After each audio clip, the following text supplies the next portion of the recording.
నేను మొదట్లో చెప్పాను వాక్యం రసాత్మకం కావ్యం అని. ఇక్కడ కవి డి పార్వతి రచించిన పద్య కావ్యం అన్నారు. కాస్త సందేహం ఉంది నాకు. మొదట్లో పార్వతయ్య ముఖ్యంగా మోహన్ ఈ పుస్తక సమీక్ష ఎవరు చేస్తే బాగుంటుందని అడిగారు. అంటే నాకు తట్టిన ఏకైక పేరు మహమ్మద్ బియాని. ఎందుకో టక్కని నేను మహమ్మద్ బియాని పేరు సూచించాను. మా మిత్రుడు మనకు పద్య కళాకారుడు కూడా అతనైతేనే సరిపోతుందేమో అన్నప్పుడు వాళ్ళిద్దరు కూడా ఏకీభావంతోనే నువ్వే మాట్లాడు అని అన్నారు. సరే నేను రిక్వెస్ట్ చేసి మాట్లాడిన తర్వాత ఆయన తప్పకుండా చేద్దామని అన్నాడు. నిజంగా సామాజిక స్పృహ కలిగినటువంటి ఒక బాధ్యతాయుతమైనటువంటి కళాకారుడు అన్నటువంటి మహమ్మద్ బియాని లాంటి వాళ్ళు ఈ కావ్యాన్ని మన ముందు సమీక్ష రూపంలో ముఖ్యంగా పాడి పద్యాన్ని అనేకమైనటువంటి ఆ పద్యాలన్నీ కూడా ఆటవింది సీస పద్యాలుగాను తేటగీతిగాను ఉన్నాయి. వాటి అనేకమైన రాగాలు కళ్యాణి, మోహన, తోడి, తర్వాత శివరంజని ఇట్లాంటి అద్భుతమైనటువంటి ఆ భావాలు తగ్గట్టు ఆ పద్య రాగాన్ని స్వరకల్పన చేసి ఇంత రసాత్మకంగా నేను కూడా ముందు మాట రాశాను. నేను పాడుకున్నప్పుడు అప్పటికంటే ఇప్పుడు ఆ పద్యాలు నాకు ఇంకా చాలా హృదయాన్ని కదిలించాయి. మీ అందరికీ కూడా హృదయాన్ని కదిలించుంటాయని అనుకుంటూ 100% ఈ సమీక్షను మనకు అందరికీ అందించినటువంటి ఆ భావాన్ని మనం ముందుంచినటువంటి మహమ్మద్ బియా గారికి సాహితీ సేవ తరఫున మీ అందరి తరఫున కూడా ధన్యవాదాలు తెలియజేసుకుంటున్నాం. అట్లాగే వేరే కార్యక్రమానికి విచ్చేసి ఈ కార్యక్రమానికి సహకరించినటువంటి పెద్దలు శ్రీనివాసాచార్య గారు, గురువులు మాకు వాళ్ళు గురువుతో సమానం కీబోర్డ్ పేరు వరంగల్ నుంచి వచ్చారు. వారికి కూడా కృతజ్ఞత తెలియజేసుకుంటున్నాం. తర్వాత సమయం అంత తక్కువగా ఉంది కాబట్టి తక్కువగానే మాట్లాడతారని వక్తలందరూ అనుకుంటూ గొప్ప భావాన్ని అతి తక్కువ పదాలతోనే మాట్లాడగలిగిన వ్యక్తి మా సాహిత్య సమితి రాష్ట్ర అధ్యక్షుడు కేఆర్ మోహన్. ఎందుకంటే అందుకోసం ఆయన రాష్ట్ర అధ్యక్షుడు అయ్యాడు కాబట్టి ఆయన మాట్లాడాల్సిన.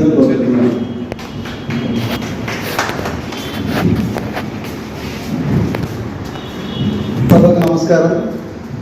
సభాధ్యక్షులు, సాహితీ స్రవంతి వ్యవస్థాపక కన్వీనర్, కర్నూలు జిల్లాలో సాహితీ స్రవంతి ప్రారంభించింది. ఆయన తొలి కన్వీనర్గా ఉన్నప్పుడే నేను అప్పుడు కో కన్వీనర్గా పనిచేశాను బసవరాజన దగ్గర. తర్వాత దాదాపు 1997 నుంచి పరిచితమైన మా అన్న మహమ్మద్ బియా అన్న అక్షరాస్యత ఉద్యమంలో పరిచయం ఆయన. తర్వాత వేదిక మీద ఉన్న పెద్దలు, వేదిక ముందున్న పెద్దలు, దాదాపు నాకంటే వయసులో పెద్దవాళ్ళే ఎక్కువ శాతం ఉన్నారు. వారందరికీ ఈ సందర్భంగా ధన్యవాదాలు. ప్రసాదంగా ఒక 5 నుంచి 10 నిమిషాల్లోపు ముగిస్తాను. ఎందుకంటే మధ్యాహ్నం ముగించమంటే మళ్ళీ ముందే సమయం చెప్తాను. పార్వతయ్య గారు పుస్తకము రాసిన తర్వాత ఆయన రాసే వరకు ఒకటే బాధ్యత తీసుకుంటాడు. మిగతాది మొత్తము ముందు మాటల దగ్గర నుంచి సభ చివరికి అయిపోయేదాకా నడిపించాల్సింది మేమే. వీళ్ళు ఎందుకు రాస్తారు అనిపిస్తుంది ఒక్కోసారి మా సాహిత్య వాడు. బీభత్సమైన పని మాకుంటుంది. అయితే కొన్ని ముఖ్యమైన విషయాలు ఈ సందర్భంగా చెప్పాలి. పద్యం అనేది సాధారణ విషయం అయితే కాదు. ఫస్ట్ 12వ శతాబ్దం నుంచి దాదాపు సాంప్రదాయ సాహిత్యం కొనసాగిస్తున్న తరుణంలోనే పద్యం ద్వారా కూడా సమాజాన్ని మార్చే పని చాలా మంది కవులు చేశారు, ఇప్పుడు చేస్తున్నారు. ఈయన ఇందులో చాలా మంది కవులు. వచన కవిత్వంలోకి మేము వచ్చిన తర్వాత పద్య కవిత్వం వెళ్తానేమనే పరిస్థితి మాకుంటుంది జనరల్ వచన. కానీ నేను తెలుగు పండిట్ కదా, నేను రోజు క్లాస్లో పద్యం చెప్పాలి. మామూలుగా నేను గట్టి మాట్లాడితే ఇది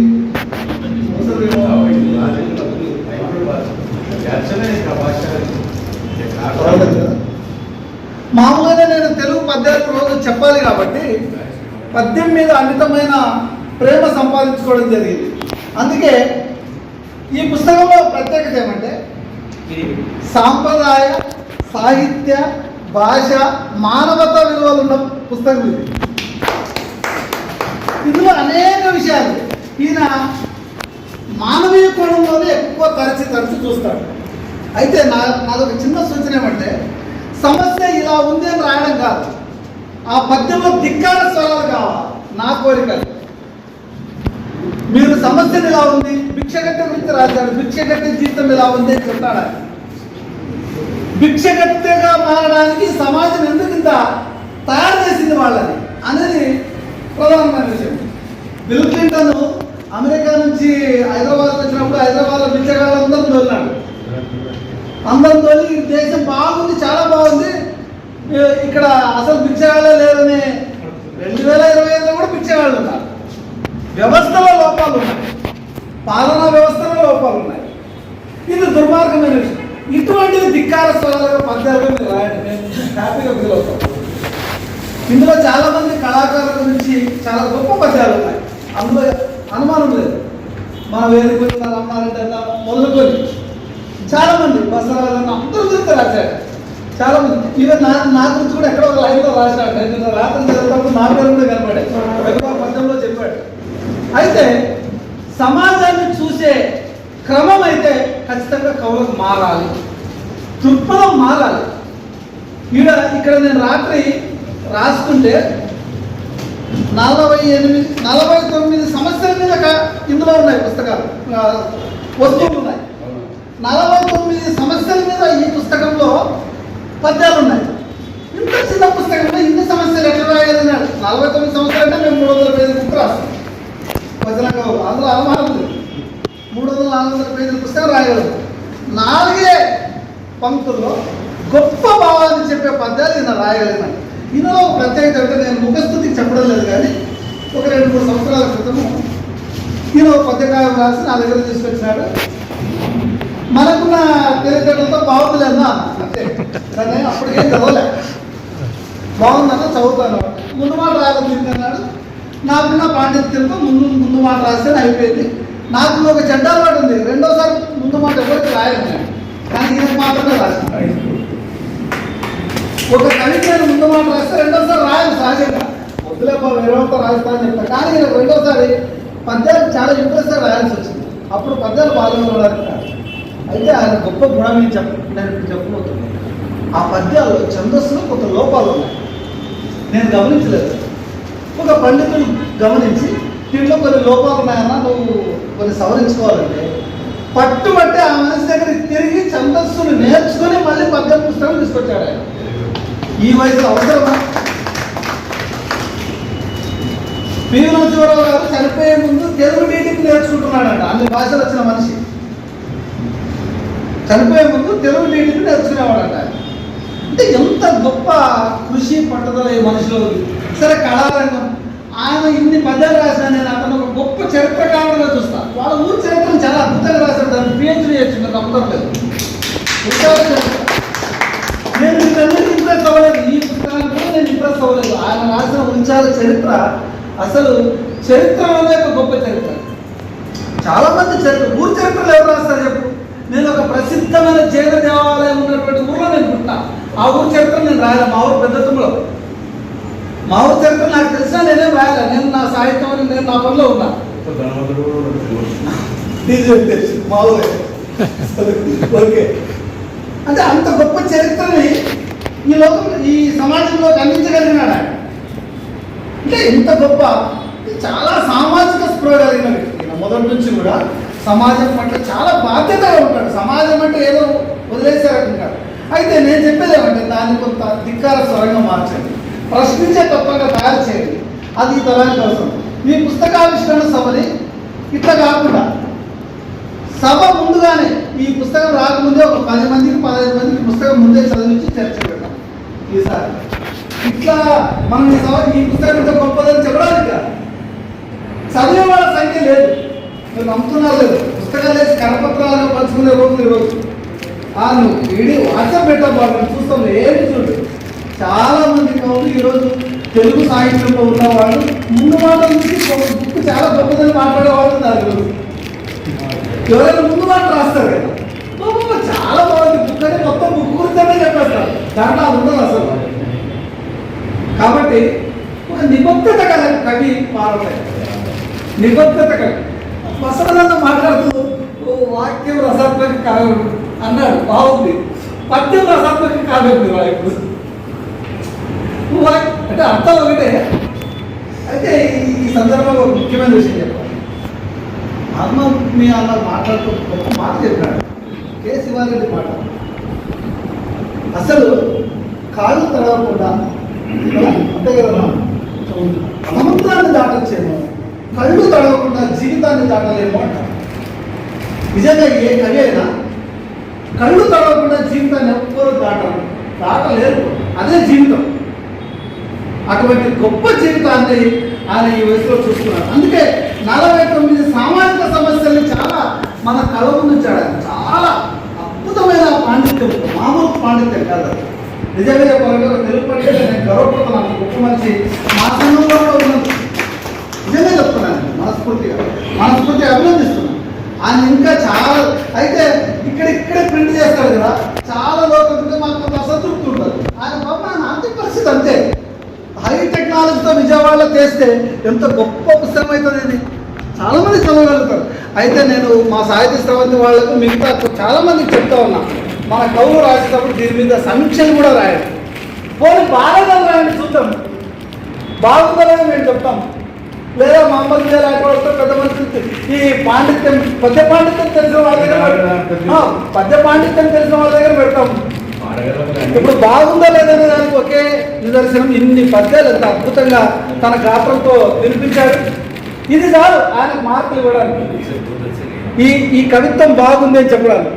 ఇంకొక విషయం ఏమంటే, ఒక వ్యక్తి గురించి ఒక పుస్తకంలో ఒక్కటే రాస్తే బాగుంటుంది. 3-4 పెట్టడం వల్ల అది ఇంకొకరికి అవకాశం ఇవ్వచ్చు. కానీ ఆయనకు అమితమైన ప్రేమ ఉన్నప్పుడు 2 కూడా రాసేస్తాడు. అమితమైన ప్రేమ అది కవి నిరూపించాడు. నేను కూడా మొన్న ఒక పుస్తకాన్ని నేను లాస్ట్ మంత్ ఆవిష్కరణ చేశాను. చెమట చెక్కిన వాక్యం అని 350 పేజీల పుస్తకం అది. దాంట్లో ఒక కవి గురించి 4 వ్యాసాలు ఉంటాయి. ప్రేమ ఉన్నప్పుడు తప్పదు, కానీ ఒక్కోసారి అనిపిస్తుంది ఈ ప్లేస్లో 4 కవులు పరిచయం చేసింటే బాగుండేది కదా అని అనిపిస్తుంది. చాలా గొప్ప పుస్తకము. ఖచ్చితంగా మీరు నాటక రంగంలో ఉన్న వాళ్ళు చదవాలి, తెలుగు భాషా పండితులు కూడా చదవాలి. చివరికి పాటలు ఉన్నాయి. ఈయన రాసిన వ్యక్తుల ఆత్మను పట్టుకుని రాశాడు. ఈయన మామూలు రాసిన వాళ్ళ జీవితాలను బాగా శోధించి రాశాడు. లోతైన పరిజ్ఞానంతో రాశాడు. ఈయన పని చేసుకుంటే ఇంత టైం ఎంత ఉంటుందో నాకైతే తెలియదు, కానీ గొప్ప కృషి చేసినాడు. అతన్ని నేను మనస్ఫూర్తిగా అభినందిస్తున్నా. సాహిత్య స్రవంతి రాష్ట్ర కమిటీ పక్షాన కూడా ఆయనకు ఉద్యమాభివందనాలు తెలియజేస్తున్నా. ఈ ఒరవడి ఇలాగే కొనసాగించండి. మీ వెంట మేము ఉంటాం, మేము నడిపిస్తాం. ఖచ్చితంగా సంఘం ఉంటుంది కాబట్టి గొప్ప సాహిత్య కృషి చేయండి. ఈ కృషి నిరంతరము కొనసాగాలి. కనీసం మన వంతు సమాజాన్ని మార్చే ప్రయత్నం మనం అందరం కలిసి చేద్దామని అనుకుంటూ, మహమ్మద్ మీ అన్న ఇంకా రిటైర్డ్ కాలేదు. అందరు రిటైర్ 30 దాకా రిటైర్డ్ అవుతాడు ఆయన. ఇంకా మాస్టర్ మాకు అన్న ఈ నెల 30కి రిటైర్డ్ అవుతాడు అన్న. మేము 30 అయితే ఇంకా 2 నెలలు ఆయన సర్వీస్ లో ఉంటాడు. కాబట్టి అన్న మాజీ కాదు, మేము 31 వరకు ఆయన మా హెడ్ మాస్టర్ గారు. తర్వాత కళాకారుడుగా ఆయన జీవితాంతం గొప్ప కళారంగంలో కృషి చేస్తాడు. కాబట్టి సమాజ మార్పు కోసం మనమందరం ప్రయత్నం చేద్దాం. ఈ అవకాశం ఇచ్చి 8 నిమిషాలు మాట్లాడతానన్న. ధన్యవాదాలు. సాహిత్య స్రవంతి రాష్ట్ర అధ్యక్షుడైనటువంటి బంగారు మోహన్ గారు సూచించారు, కొన్ని సూచనలు రచయితకు సూచించారు. ఆ విధంగానే ప్రతి పుస్తకావిష్కరణ కూడా విభిన్నంగా చదివేటట్టుగా, ముఖ్యంగా విద్యార్థులు చదివేటట్టుగా, పాఠకులకు చేరే విధంగా ఎలా ఉండాలో అనేది సూచించారు. నేను భవిష్యత్తులో ఖచ్చితంగా ఆ ప్రయత్నం అయితే చేస్తాం. ఇంకోటి ఏంటంటే, ఇప్పుడు ఈ పద్యాలన్నీ కూడా చాలా సులభమైనటువంటి శైలిలో ఉన్నాయి. అగత్య పదాలతో రాశాడు కాబట్టి ఈ కార్యక్రమాన్ని ముఖ్యంగా కింది వర్గాలు ఉన్నటువంటి కష్టజీవులు, ముఖ్యంగా కష్టజీవులు ఉన్నటువంటి ప్రాంతాల్లో కూడా పెడితే బాగుంటుంది. మేము యాక్చువల్ ఫస్ట్ అక్కడే అనుకున్నాం, ఓల్డ్ టౌన్లో నిర్వహిద్దాం ఈ కార్యక్రమాలన్నీ. సరే, మొదటగా ఇక్కడ నిర్వహించి తర్వాత అక్కడ నిర్వహిద్దాం అనుకున్నాం. అప్పుడు కూడా మహమ్మద్ మియా గారు మాకు సహకరించాలి, ఎందుకంటే పద్యాలు చక్కగా పాడగలదు కాబట్టి, వాళ్ళకి అర్థమవుతుంది కాబట్టి. ఇప్పుడు మన ముందు సుభాష్ సార్ ఉన్నారు, డాక్టర్ గారు. సుభాష్ సార్ కూడా మంచి రచయిత, చాలా గొప్ప 2 పుస్తకాలు రాశారు ఆయన. మంచి మానవతావాది, ముఖ్యంగా అన్నిటికంటే ముఖ్యంగా ఆయనను మాట్లాడవలసిందిగా కోరుతున్నాను.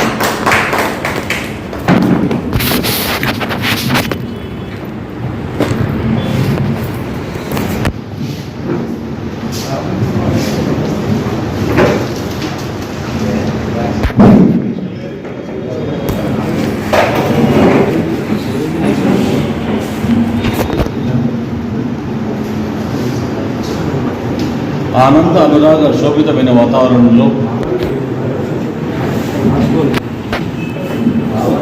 వేదికను అలంకరించినటువంటి పెద్దలు సభాధ్యక్షులు బసవరాజు గారు, తర్వాత గజల్స్ మహనీయుడు మహమూద్ మియా గారు, సంగీత సరస్వతి రమణారెడ్డి గారు, సార్ విశ్వేశ్వరయ్య, ఆచార్య శ్రీనివాసాచార్య, ఈనాటి ఈ కార్యక్రమానికి కారణమైనటువంటి కారణభూతుడు వచ్చేసి మన పార్వతయ్య గారు, బసవరాజు గారు పశుపతినాథుడు గారు అంటారు. పశుపతినాథుడు అంటారు. ఇది సభాధ్యక్షులు పశుపతినాథుడు కావడం చాలా అదృష్టం, మన అదృష్టం. కంగారు మోహన్ గారు వారు సాహితీ సమర్థులు, వారు మాట్లాడాలంటే మనం కంగారు పడాల్సిందే. వచ్చేసి కళాకారులు, రచయితలు, కవులు అందరికీ నమస్కారం, సభకు నమస్కారం. మనోహర మందస్థుల వదనంలో వదనం ప్రసాద సదనం సదయం ఉదయం. ఇప్పుడే వచ్చిన రోషనల్ సార్ గారు, అజయ్ కుమార్ గారు,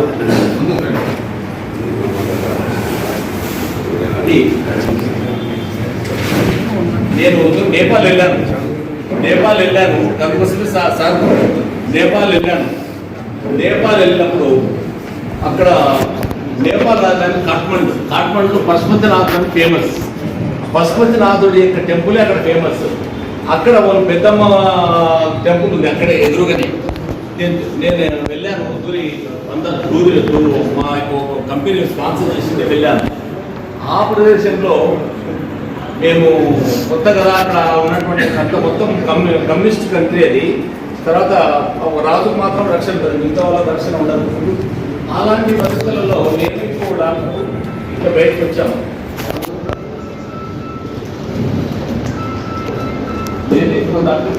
బయటికి రాగానే ఇది ఓమ్ని వ్యాన్ వచ్చాడు. ఓమ్ని వ్యాన్లో మమ్మల్ని దొరుకుని పోయి తీసుకెళ్ళి బాగా తన్ను తిన్నాం. మేము తిని ఉన్న డబ్బులను కొనుక్కున్నాము. తర్వాత ఆయన రింగ్స్ ఉంటే రింగ్స్ కూడా కొనుక్కున్నాను. నా దగ్గర రింగ్స్ లేవు, పొంగ్స్ లేవు, ఏం లేవు. నా దగ్గర డబ్బులు, నేను తీసుకునే డబ్బులు ఇక్కడ పెట్టుకున్నాను. ఆ డబ్బులన్నీ కొనుక్కున్నారు. మేము తిరుగుతున్నాం. పోయినా ఏం కొనలేము, తినలేము. అటువంటి పరిస్థితుల్లో వచ్చాము. పశుపతినాథుడు దర్శనం చేసుకున్నాము, వచ్చాము. ఇప్పుడు అక్కడ ఎలాంటి కుల మతాలు తేడా ఏం లేదు, అందరూ ఒకటే ఇదనమాట. అట్లా ఆ విధంగా ఈ కుల మతాల గురించి సార్ చక్కగా చెప్పారు. మహమూద్ మియా గారు చాలా చక్కగా చెప్పారు. నేను కాలేజ్ చదువుతున్నటువంటి రోజులలో ఒక రూమ్ రెంట్కి తీసుకోవడానికి వెళ్ళాను. రూమ్ రెంట్కి తీసుకోవడానికి వెళ్తే ఇది ఏ కులం అండి అని అన్నారు. అంటే నాకంటే ముందు తెలుగు వెంకటరాముడు అని చెప్పి వాడు వెంకటరాముడు శెట్టి అని జాయిన్ అన్నాడు. తర్వాత సొనాయి పెద్ద మద్దాయి అంటే సొనాయి పెద్ద మద్దాయి ఇచ్చిన తర్వాత తీసుకొని వచ్చినాడు. అలా మీరు ఒక ముందు మాట రాయాలన్నా, నాకు లిటరరీ రైటింగ్ రాదు, ముందు మాట నేనేం రాస్తాను, కష్టం సార్, నాతో కష్టం సార్ అన్న. లేదు నువ్వు రాసేది రాదు. ఎట్లున్నా అర్థం కాలే. ఒక నెల పెట్టావా అంటాం. లేదు సార్, సారీ సార్, ఈరోజు సాయంత్రం క్లబ్ కాడలేదు సార్, చూద్దాం. నేను పాపం కరెక్ట్ టైంకి వస్తాం. మేమే టైం మిస్సింగ్. 6 గంటలకు రమ్మంటే 6 ఖచ్చితంగా ఉంటారు. అది వాళ్ళ